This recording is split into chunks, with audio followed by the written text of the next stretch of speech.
On today's show, we talk about raising beef, grass-fed beef in northern Scotland. So an environment with a long winter. In addition to that, we talk about reducing chemicals, Pasture for Life certification, and new field scholarships. We'll get started with the Fast Five. First question, what's your name? My name is Jock Gibson. What's your farm's name? Farm name is Edinvale Farm. Where's your farm located? In a tiny village called Dallas, which is in the north of Scotland, in the highlands of Scotland. So just clarify, it's not the Dallas that's 6 hours from me.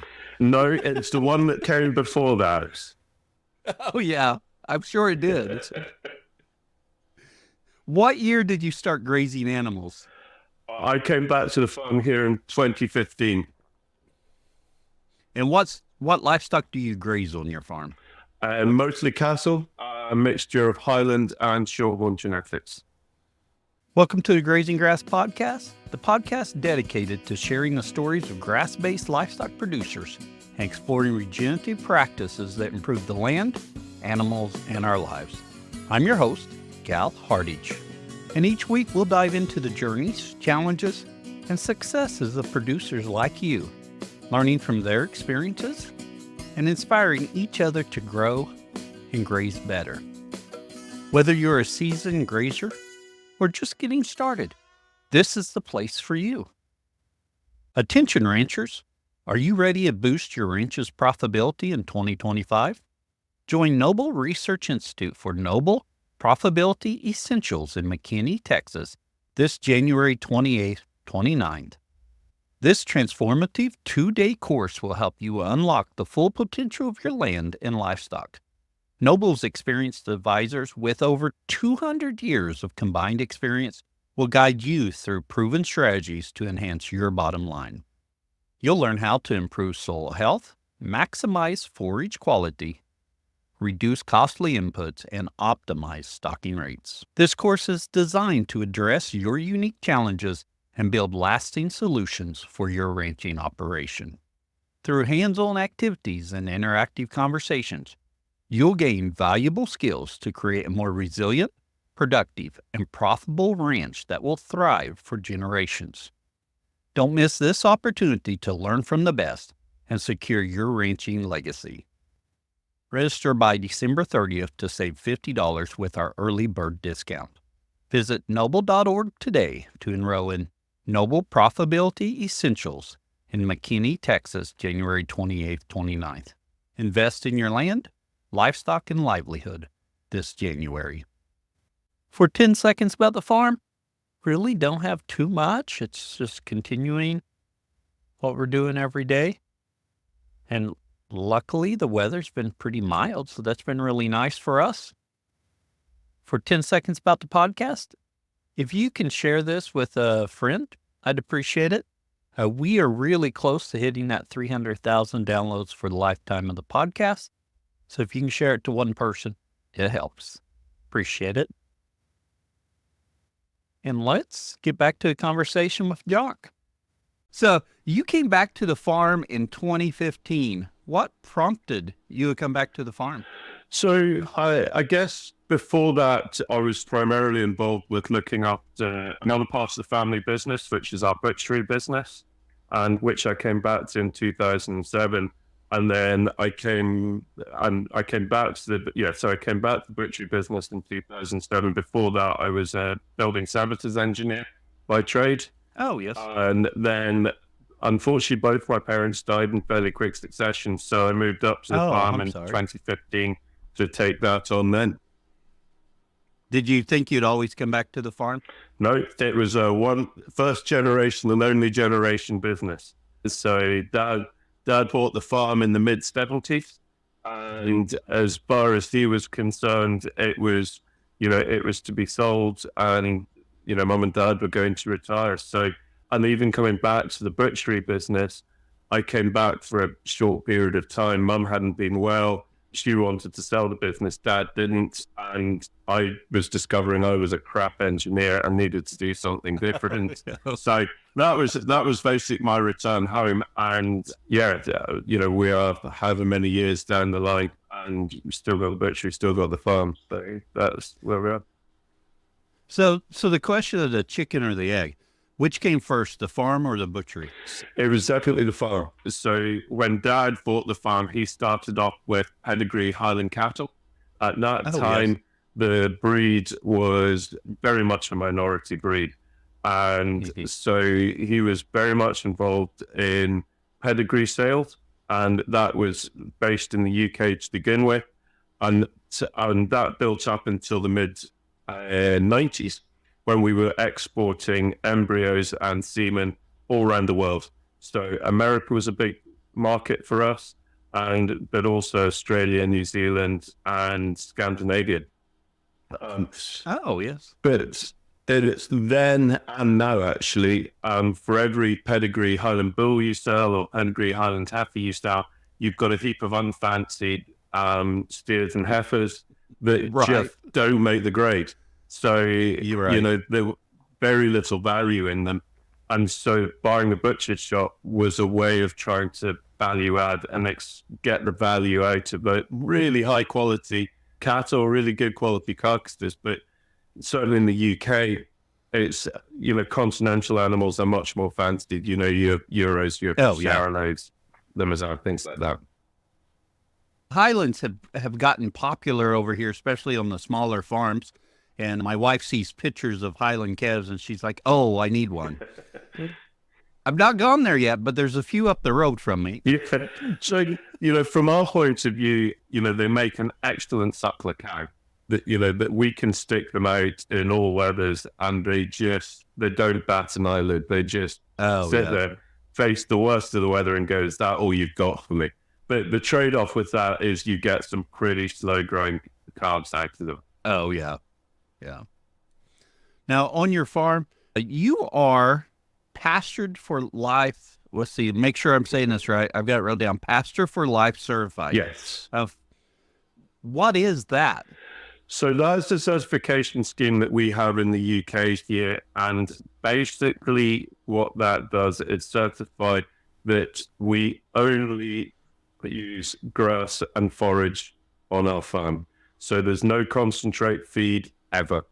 And there's a number of other things in there as well, but it's really to try and hit that market for consumers that are looking for that 100% grass-fed beef, because there's quite a lot of confusion. You always, especially for the consumer, every animal is grass-fed to a degree, but what that degree is, it can vary. So this scheme was designed to take that ambiguity out of it. Is that a recent change on your farm, or did your dad do very much grass-based? So dad was very much an extensive farm. He was an early adopter of outwintering forages. Our winter here is 6-7 months long typically. So that's a long time to house animals, which is what would normally happen. But we did use a modicum of concentrate feed, either distiller's waste or bruised barley or whatever it was. I've always, when we are talking about a grass-fed product, it's never sat comfortably with me that we say it's a grass-fed animal, but we also feed 2 kilos of barley per head per day. So it was a move that I was quite keen to make. And then Pasture for Life came along, and that framework helped just move us along that last little bit to getting rid of all the concentrate feed. And it's great. I mean, we have to think harder about what we're doing. If we make a mistake, we can't just call up our favorite feed merchant and haul in a lorry of the best stuff. Oh yeah. So it does mean that we have to think about what we're doing slightly, and preserve forage quality especially is absolutely key for us. Did you, when you changed to that or started really focusing on that grass-fed for life, pasture for life, Did that change some of your pasture management, or were you already managing your pastures in a way that worked for that? So I guess we changed our pasture management a bit before that, and that enabled Oh, yeah. us to then make the final leap. We couldn't have done it the other way around. So we were very much, when I took on the farm, it was very much set stocking. Yes. You'd eat a paddock, bare bones, and then move on. And it was in around about 2018 we first started looking at rotational grazing. So, and that was on pretty short rotations, quite tight areas. So you're looking at 21-day rotations. Oh, yeah. But we did that in a year where for us, it was really dry. I don't use the word drought because there's parts of the world that get drought. We just get a little bit of dry for an extended period of time. But what it highlighted to me, that power of rest, and was that we could always keep feed in front of our animals. Our animals did really well. They kept, they were growing really well. They finished well, and we had control. And I was watching other people who were starting to feed early. Winter feed was coming out early, and it just that just proved to me how we could make it work and move the business on. Yeah. What got you interested in rotational grazing? So we're quite a small farm here, and when we inherited the farm, we only had 30 breeding cows on 100 acres plus some seasonal grazing left, and so I didn't have enough cows to pay the bills, but I didn't have enough ground to put more cows on. I just couldn't see a way out of it, and so it was that necessity is the mother of all invention. And seeing other people starting to paddock graze and trying to get an idea of what they were doing and then implement that here so that we could, we started to grow more grass, we could increase our stocking rate, bring down finishing times as well to a certain degree. And it just started to give us, it's back to that control, but also that freedom as well. Yeah. Now, you got this Pasture for Life certification. You've changed your grazing management. Are you finding the public is very receptive to your Pasture for Life certification, and they want that? There is an element of that. I mean, through the butcher's shop, we charge quite a healthy premium for the product that we produce. And, beef in the UK is already really expensive. So what I feel that we're doing is we're putting in the things in place to justify the premium that we're asking for. Oh, yeah. And it's also to differentiate ourselves from the competition so that we can stand out a wee bit and have a bit of that competitive advantage in the butcher's shop. But the benefit back on farm is that we are more resilient and I feel that we're producing a better product. Oh, yeah. And are you producing, or are you sending all your cull animals or all your animals through your butcher shop? So all our prime animals go through the butcher shop. We have sold few store animals in the past, and that's usually been cash flow management, which isn't ideal. We're still in the herd building phase. So, it's not been ideal, but all the prime animals that aren't retained for breeding go through the butcher's shop. Cull animals we actually put into the cull market, not because I don't think that there's good value to be had from them or that it's bad eating quality. It's just a very different product to what we would be putting through the butcher's shop as standard. Oh, yeah. Because you're striving for that premium product. We're striving for that premium product, but it also has to be something that the consumer can readily accept. And we've done a great job certainly in the UK of saying that prime animal is a heifer or a steer that's less than 48 months old and it's probably nearer 24. It is not an old animal, but actually there's a lot to be had from that older animal, but our consumer base isn't conditioned for that. Oh, yeah. Yeah. Which is very important to know your consumer base and what they're looking for. Yeah. And we could put one or two beasts through a year as a special, as something different for people to get into. And we do that quite successfully with rare breed lambs, for example, some of the heritage breeds. But yeah, as a routine thing, it would be too different from what we're doing as a mainstream. Oh, yeah. Yeah. You have the butchery and you have the farm. Are they both sustainable on their own, or are they work so well together that you would hate to separate them? Have two questions. It's the way that we're geared up. It would be very difficult to split them apart and have them, to sell one off and for the other to survive, for example. Oh, yeah. Not without major challenge. Parts of the challenge, we build in a certain amount of inefficiency on the farm because we need that year-round supply. So, we're not having big gluts of animals ready at the one time, for example, which is why we play with the variety of breeds that we do. But certainly with the Highlanders, if we didn't have the butcher shop, they would have to go pretty much in their entirety. There is not a viable commercial market for them. And we probably wouldn't be pasture for long. Oh, yes. Yeah. Because again, without the direct sales, there isn't yet the market for that. And then at that point, I don't know how much interest I would have in the farming side of it, because we'd be farming for a commercial customer that we don't have a lot of sway with. Whereas at the moment, we can take direct feedback from our customer, from the consumer, and tailor what we're doing to suit. Oh, yeah. And sometimes we go, well, consumer would really like this, but that doesn't fit. Or actually they want this, and we can get really excited by that. Oh, yeah. Yeah. Is that what did consumers, or what drove kind of your inclusion of Shorthorn into your Highlands?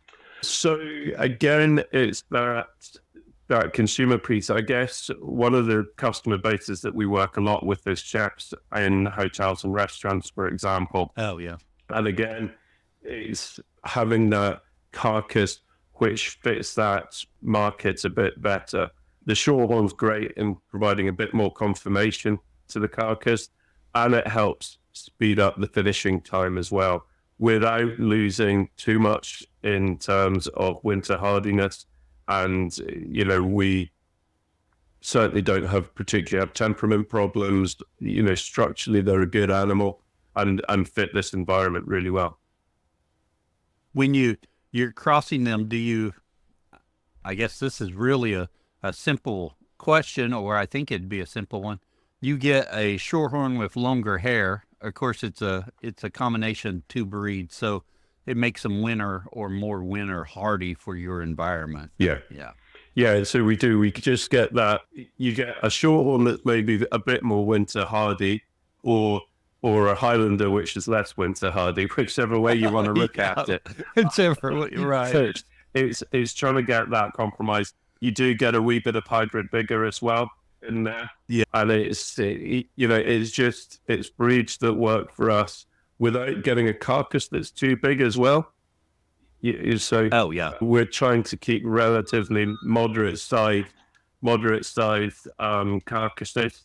So it's trying to keep a lid on that as well, without going to massive frame scores and things like that. Oh, yeah. Before we transition and talk more about beef cow production in northern part of Scotland, why did you choose Shorthorn as opposed to some other breeds? So, good question. So we've kind of inherited Shorthorn genetics. That was a decision that Dad had made. Oh, okay. Your dad had started it. Yeah, so he started it, and he also had Aberdeen Angus here as well. Oh, yeah. But I quite quickly got rid of a lot of the Aberdeen Angus that we had here, just filtered out those genetics. What we were finding was that, and it was a particular bull that had come in at one point, which needed, the offspring needed a lot going into them to get condition onto the carcasses. And then the mature cows would bully other cows out of feeders and just hose all the food and, leave the smaller animals behind. And they would just, for us, for the system that we were trying to adapt to, they were just too high energy. They also were very prone to prolapsing. So carbing. So it wasn't a happy experience. So we just very quickly culled them out of the system. We've still got some Anguses left, but they're ones that fit with the system rather than, they're particularly because they're Anguses. Very interesting. I always think a person's journey to what breed they use is very interesting. And of course, within breeds, there's so much variation that you find what works for you. Yeah, and I think we're actually probably going to get rid of the Highland bull for a bit and bring in a ling, because again, it's just trying to build up a carcass size a wee bit. So the bottom end of our Highlanders are very small, very slow growing, and I need to get them through the system as well a bit quicker. One of the restrictions that we have here still is overhang of BSE rules. So all our cattle that are going into the butcher shop, we want to hang them on the bone, dry edge them on the bone. They have to be under 30 months by the time of slaughter. Oh, okay. And the Highland breed doesn't necessarily fit into that without a lot of hard feed going into them. And even then, if you do that, the carcass quality is not always that great. You're just pushing them harder than they're meant to be pushed. Right. What did you say you were going to bring in instead of a Highland bull? It's a ling. So I don't know if you get right across there. Actually, can you spell that for me? Because I'm not even sure what you're saying for sure. So it's Luing. And it's It's a breed named after an island in Scotland, and it's basically a stabilized Highland Shorthorn cross. Oh, okay. So, and it was originally bred in the sort of 50s, 60s on the island of Luing, and then they started to sell the genetics on the mainland once they built up the herd on Luing a bit. And again, one of them is you get quite a lot of polled Luings, so you don't have that dehorning issue and things like that. Right. And so they're a good, sensible breed. Oh, very good. Very interesting. Jock, let's transition to our overgrazing section, sponsored by Redmond. At Redmond, we know that you thrive when your animals do.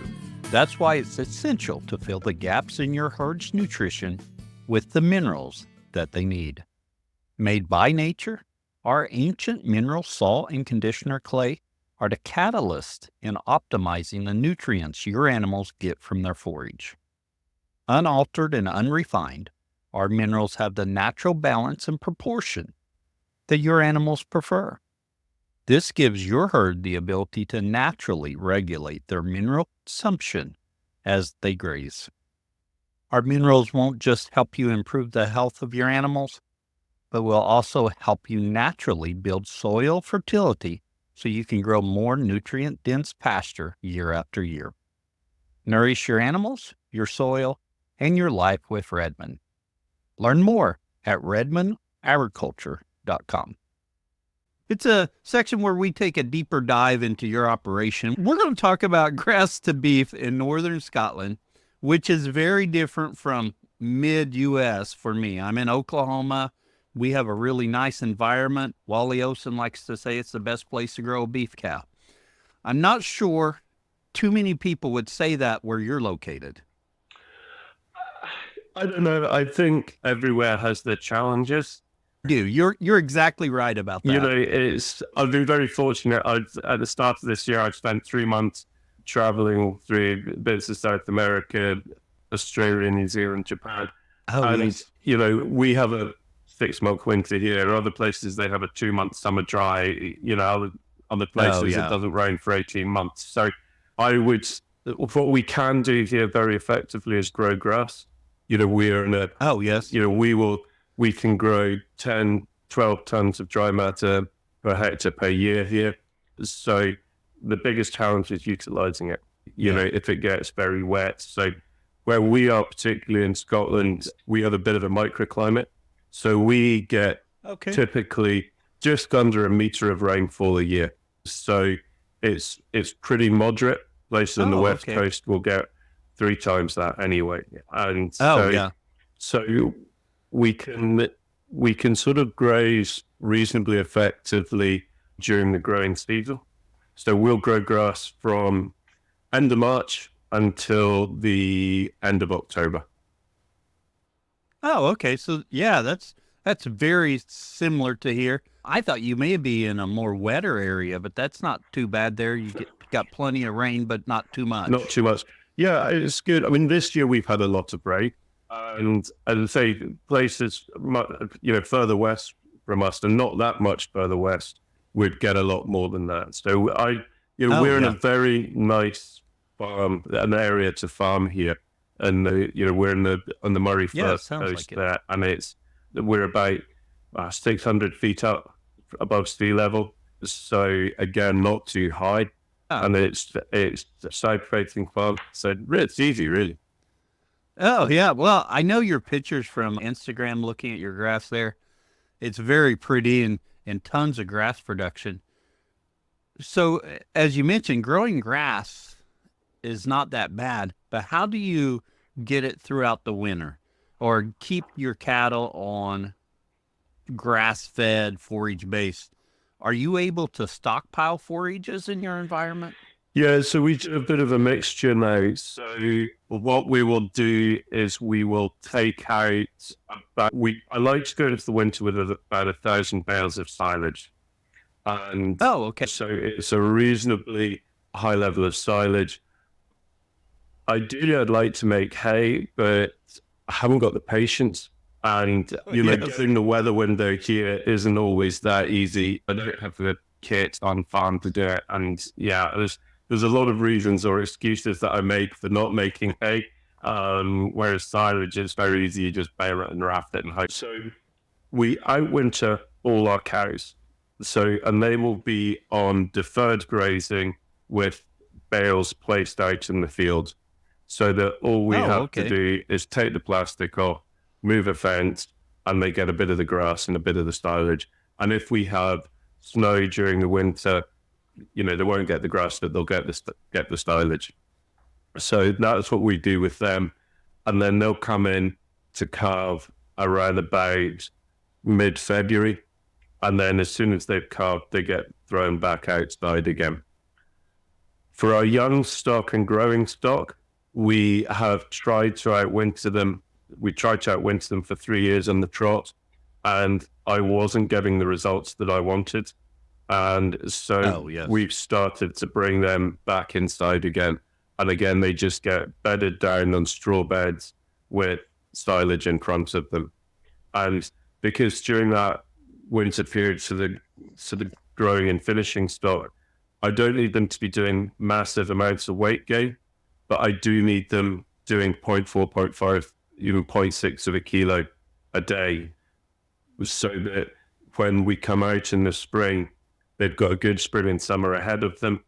And when we were out wintering, then what we were finding is we were losing weight, losing condition, so that they were more likely having to hit a second winter, and it was negatively affecting eating quality as well. So we've pulled the pin on that, and we now just bring them in until I can find a better way of keeping them out. Just jump back just a little bit. So you're doing silage bale grazing basically for winter feed, putting it out there. And I make an assumption here because I've not worked with silage bales, but I've worked with a little bit with silage.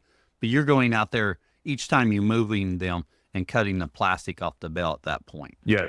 So because it's not something you can just set out there and have them all ready to go. No, it takes just a little bit, but it's not a lot. Yeah, you have to keep the plastic on them. So we put them out on their ends, and so you'll take all the plastic off them apart from the disc of plastic that sits underneath the bale essentially, and then so you take that off, take the net off, they'll eat it, most of it. And then the next day when you go to open up the next bale, you pick up the ring that's the disc of plastic that's probably been trodden into the ground slightly.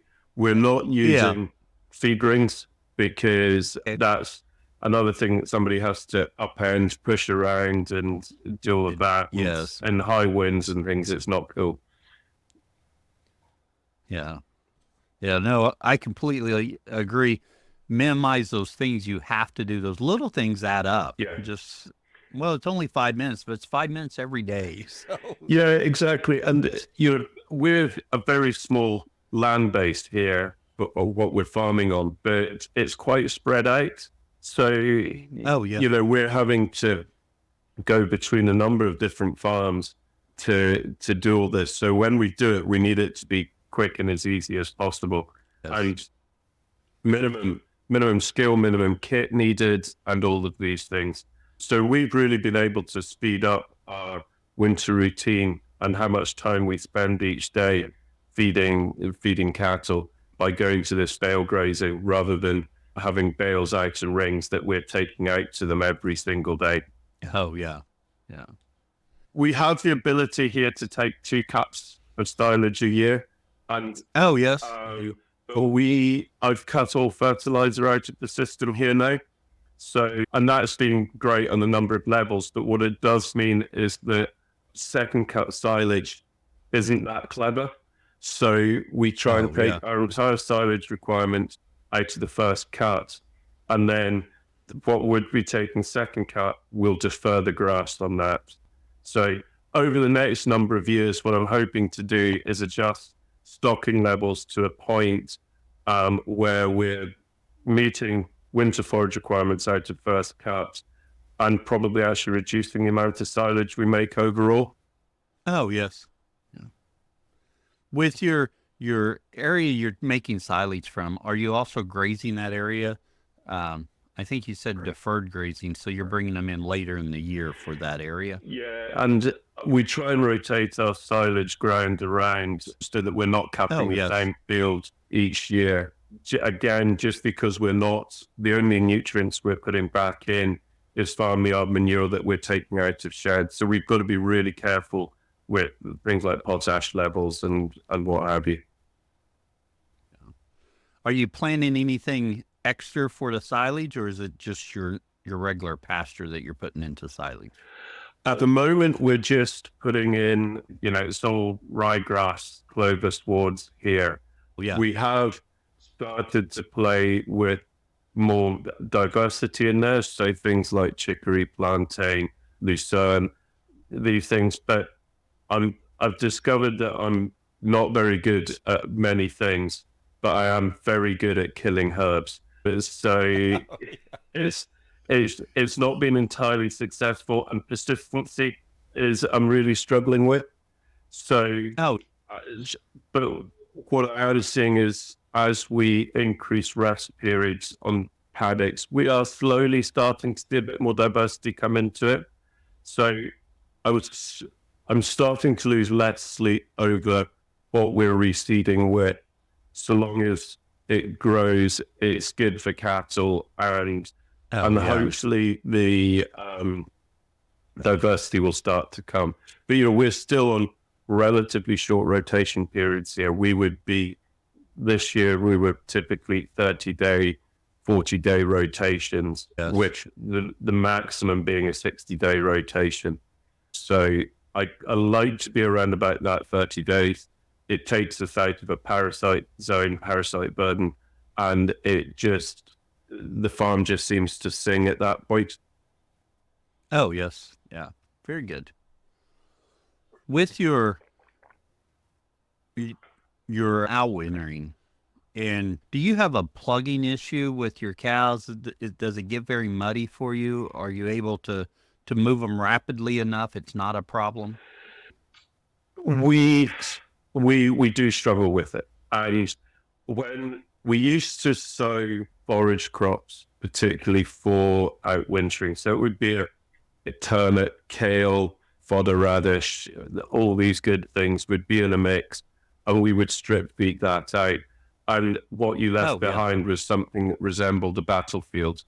So, and for me, there was one day I was taking a picture of these cows in a forage crop, and I was about to put the picture up on Instagram, and I was looking at it and going, I can't put it up because my customer won't understand what I'm doing, or I'm going to have to explain myself. And I thought, well, if I can't put it up, I probably shouldn't be doing it. So that's when we moved to just deferred grazing and setting out bales. And the cattle have stood up a lot better in that. It's been much better for man and beast actually during the winter, but we still create quite a bit of damage. And this year we went through a full cultivation, plough cultivation, and then reseeded. I would quite like to try and be able to harrow it out and reseed that way, stitch it in, but we just need to see how much damage we do. We're targeting our bale grazing and deferred grazing areas on ground that probably needs to be reseeded anyway.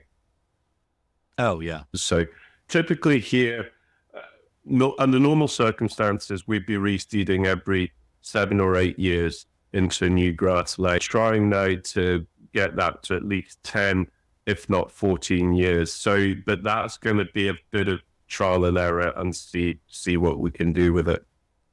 Oh yeah. Very good. With your animals, and you're bringing your calves in or your young stock in, and you're wintering them in the barn, but you're feeding them and stuff, and you're shooting for processing them before that second winter. Yes. So the best of the Shorthorns, we will be able to process at 18, 19 months old. Oh, okay. And then we will then have basically that crop of calves from that particular year we're looking to process over the next 12 months. So that's where the mixture of highland and Shorthorn genetics is really useful, because it spreads out that finishing time. The slight issue I was about to ask you, Jock, on that, because you're calving at one point, but you need animals year round. But that's a great point that cross gives you a variety of endpoints. Yeah, absolutely. And it does help just give us that consistent supply all year round that we need for the butcher shop. There's probably for some of the highlands, the bottom end will maybe not get through in that 12 months. And so they might be further on. And at that point, once they see a third winter, they're starting to get really quite expensive. Oh, yeah. Yeah. With your stock and finishing them, do you do anything different towards the end of their life before processing? Or is it just continuing till they hit a certain point and you're like, that animal's ready to be processed? Yeah, we try. We don't do anything particularly different. What I do try to do is not dramatically change their diet or their environment too close to them going off. And again, that's very much a stress, eating quality outcome decision. But we don't have a lot that we can play with it. We can't increase a concentrate feed, for example, or anything like that. But it is really important that as they are heading to slaughter, that they are on that really high rising plane of nutrition, so that they can go off with really good glycerol levels within the system to help mitigate any stress within the journey and within the slaughter process. Oh, very good. Yes. You'd mentioned earlier that you all had stopped fertilizers. Are you using any chemicals, any dewormers on your farm, or you've moved away from all that as well? So we don't use any sprays and on the fields or anything like that. We have pretty much stopped using wormers. So we've stopped all chemicals that are applied to the farm. We've stopped wormers and pour-ons to a point, but we will act reactively if we think animals are picking up a worm burden. We will treat them, but we're trying to adapt our grazing to minimize the exposure to a worm burden, for example, and just keep up. And the further we go down that road, the more resilience we build into our cattle herd so that we don't have to do that. I'm pretty shy with putting out minerals as well, but that's sort of come and bit me this year. We had a very poor scanning rate just last month, and that was down to low selenium. So we're having to address that with minerals now. And I think, we've got away with it in the past, but we had a very wet spring and early summer here. And I think that's just leached minerals out to the ground, and cows haven't been able to get that uptake. And it affects them in pregnancy and in conception. Oh, yeah. And so, it's been a bit painful, that exercise. But I guess at the same time, you maybe you cut all these things out, and then you need to work out what you actually need to put in rather than what you think you have to put in just to be safe, because the two are slightly different. So being very conscious of what you're adding back in and trying not to just add everything in just because. Trying to be a bit more targeted. Yes. Because at the end of the day, again, looking at it through the consumer's eyes, we can add every herbicide, insecticide, pesticide into the system, wormers, drenches, the lot. And, they hang around in our environment for an awfully long time. So, and they're expensive. And, we don't need half of them, but we need to know which half we need to use. So, I'm not suggesting everybody just cuts everything out and watches the wheels fall off and then tries to stick them back on. But I mean, we do need to be questioning what we use, when we use it, and how we use it all the time. Yeah.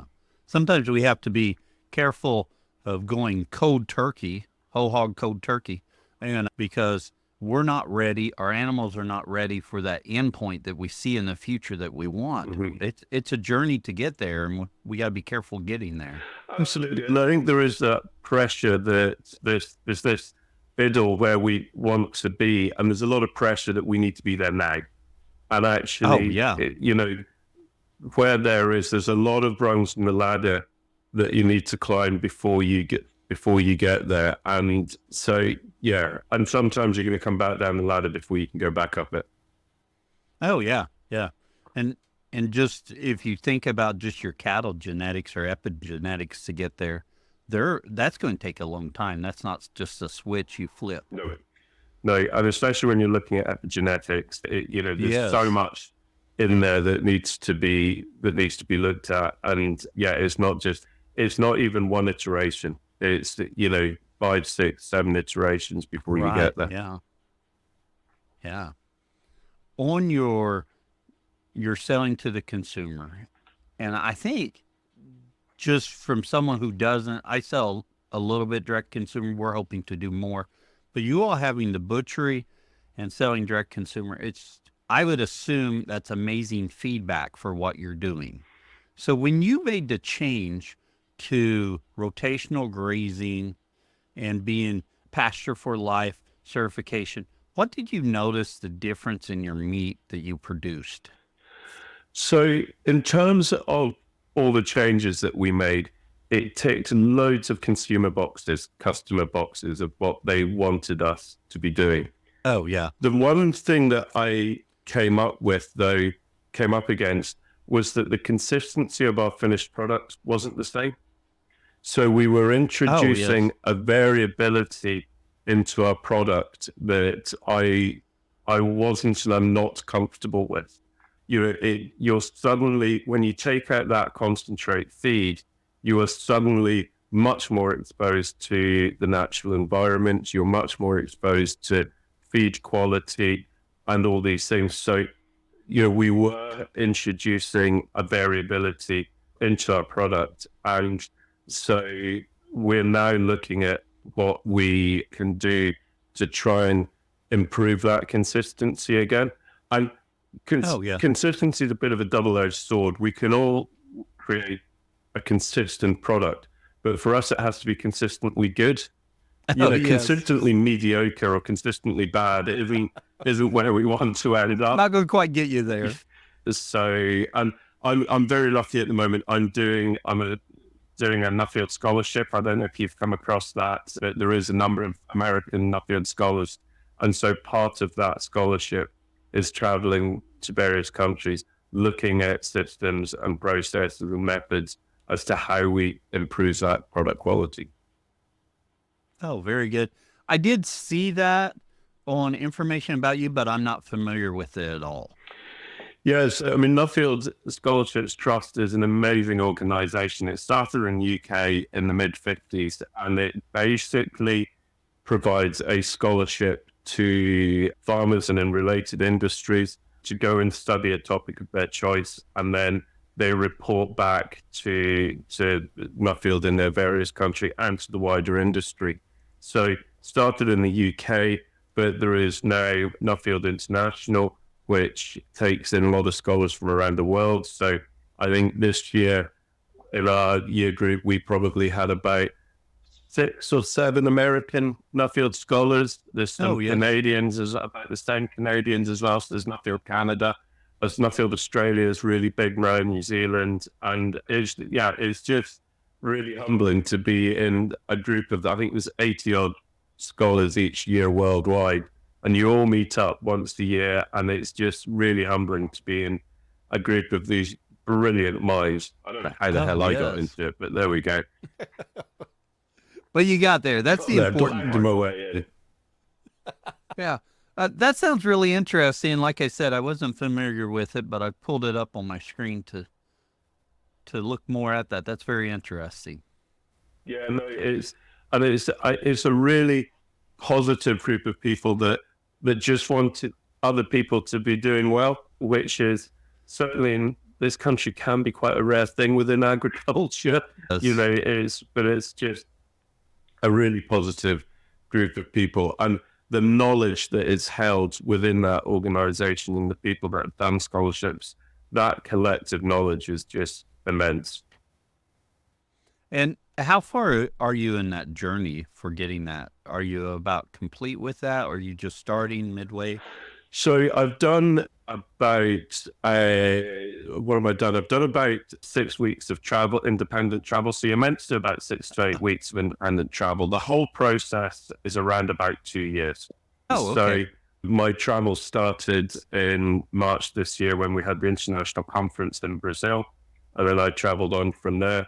And then in the new year, I'm hoping to come over to the US and Canada to do about a month's worth of travel. And then I'll need to come back and write it all up, write my report, produce a video, and all of these things. So you have to sing for yourself. Oh, yeah. Yeah. So what kind of farms or what are you focused on your travels? So the title of my topic is Enhanced Meat Eating Quality from 100% Grass and Forage Fed Beef. And so what I'm looking at is how we feed and breed animals for that really good eating quality experience. And so looking at different systems, principles of production, whether it's on farm, whether it's in processing, or whether it's in butchery, to produce that really good, consistent eating quality. One of the challenges is what is good eating quality? What does that look like? And, it very much depends on where your market is. It could be intrinsic stuff like flavor, tenderness, succulence. It could be extrinsic, whether it's grass-fed, grain-fed, native bred, Euro bred, or it could just simply be, can I afford to buy it? And, that's been quite a humbling thing. It's almost a project of privilege because so many people in the world don't get to consider it. They don't have the luxury of considering what good eating quality is. They just want to be able to afford it and get the nutrition from that. So But yeah, looking at all parts of the supply chain and processing to see what we can learn and bring together to have that production method that doesn't rely on concentrate feeds, that is suitable for a particular environment and can produce that really good quality product. Yeah. Well, very interesting. It'll be interesting to see how that goes for you and find out what you find out. Yeah, I look forward to getting it all written up and just, at the moment I've got in my head, I've got this big puzzle ball and you've got to get it into a circle. And every time you poke a bit in, something pops out at the other side. And it's, trying to get it all to mesh together is tricky, but it's like everything. Everything is about compromise. Oh, yes. Yeah.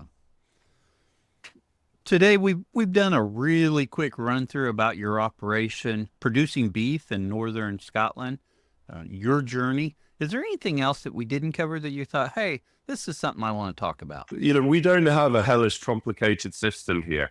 It's pretty simple, and each year it gets a bit simpler. Yeah. So it's, there's always things that we can change, and how we make the business more resilient. I slightly rail against the thought of being efficient, because I think we can efficient ourselves into a hole. We can efficient ourselves to the bottom of the pile. We need to be effective.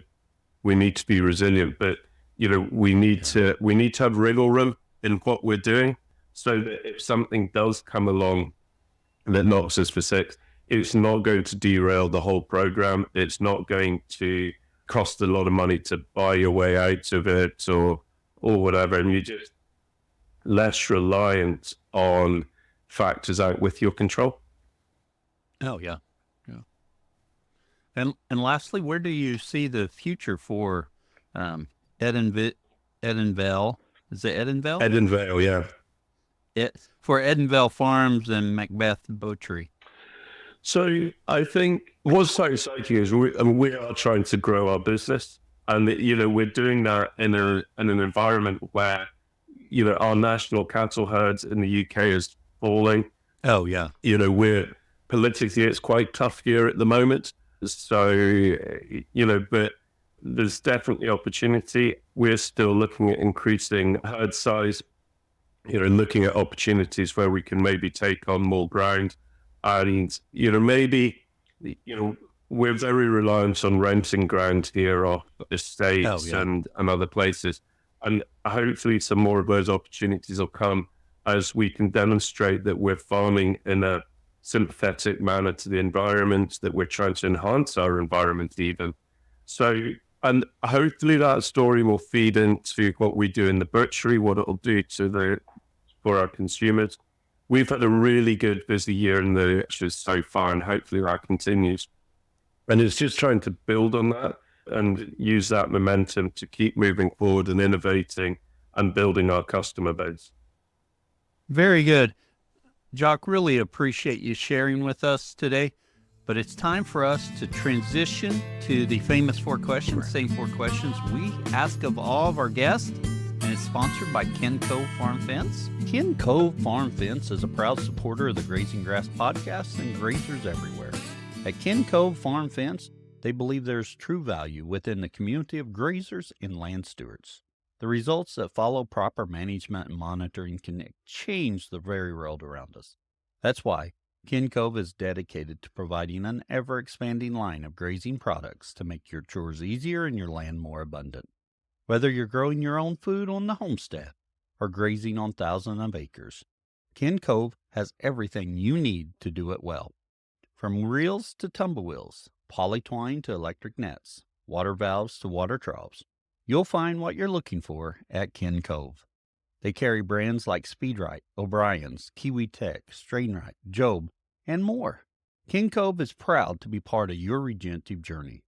Call them today or visit kencove.com, and be sure to follow them on social media and subscribe to the Ken Cove YouTube channel at Ken Cove Farm Fence for helpful how-to videos and new product releases. Cool. Our first question: What's your favorite grazing grass related book or resource? So I really like the resources that we get through Pasture for Life and some of the learning that we do yes. that. But actually, probably up until relatively recently, but my favorite resource was Twitter, or X as it's now called, because it immediately opened you up to loads of fantastic people doing fantastic things all around the world. And, most people who are sharing on social media are really open to questions and what have you. The other thing I would say that probably almost, I don't think I'm understating it when I say it probably saved our farm and certainly saved me, is that we've got a podcast over here called the Pasture Pod by a guy called Michael Blanche. And that has just been phenomenal and has really helped me in developing what we do here.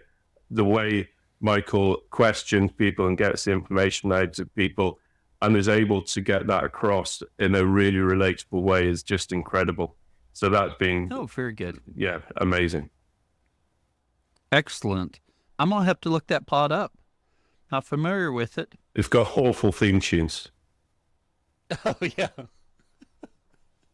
Our second question, what is your favorite tool for the farm? I've got two. So an electric reel and AgriWeb. So why is the electric grill your favorite? Electric reel. Electric grill. Yeah. Sorry. I thought you said electric drill. Sorry about that. I can find the use of that too right now.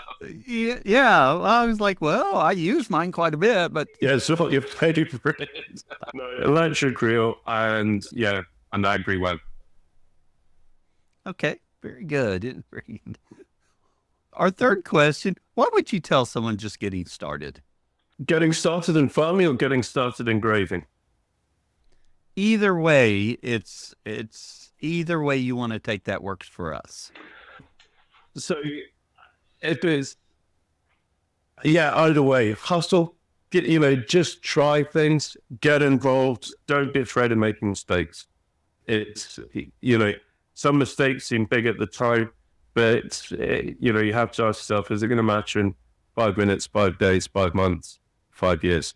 Yeah. And I find that incredibly useful to get perspective on things. But just keep trying, keep an open mind, go for it. Yes, excellent advice there. And lastly, Jock, where can others find out more about you?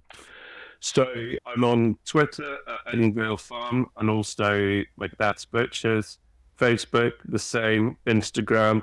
I think the farm is now on Blue Sky as well.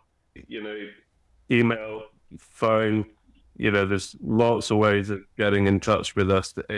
You want to learn more about what we're doing. You want to come and see us, we welcome people to come and visit. I was very lucky this year that I think we've had visitors from 5 continents on the farm this year. So I'm feeling incredibly privileged for that. So I think we haven't had anybody from Africa or Antarctica. It would be the well, there's next year, so. Right. Jock, we appreciate you coming on and sharing today. We've enjoyed it. Thank you for having me. It's been good fun. Thank you for listening to this episode of the Grazing Grass Podcast, where we bring you stories and insights into grass-based livestock production. If you're new here, we've got something just for you. Our new listener resource guide is packed with everything you need to get started on your listening journey with the Grazing Grass Podcast. It gives you more information about the podcast, about myself, and next steps. You can grab your free copy at grazinggrass.com/guide. Don't miss out. And hey, do you have a grazing story to share? We're always looking for passionate producers to feature on the show. Whether you're just starting out or have years of experience, your story matters. Head over to grazinggrass.com/guest to learn more and apply to be a guest. We'd love to share your journey with our growing community of grazers. Until next time, keep on grazing grass.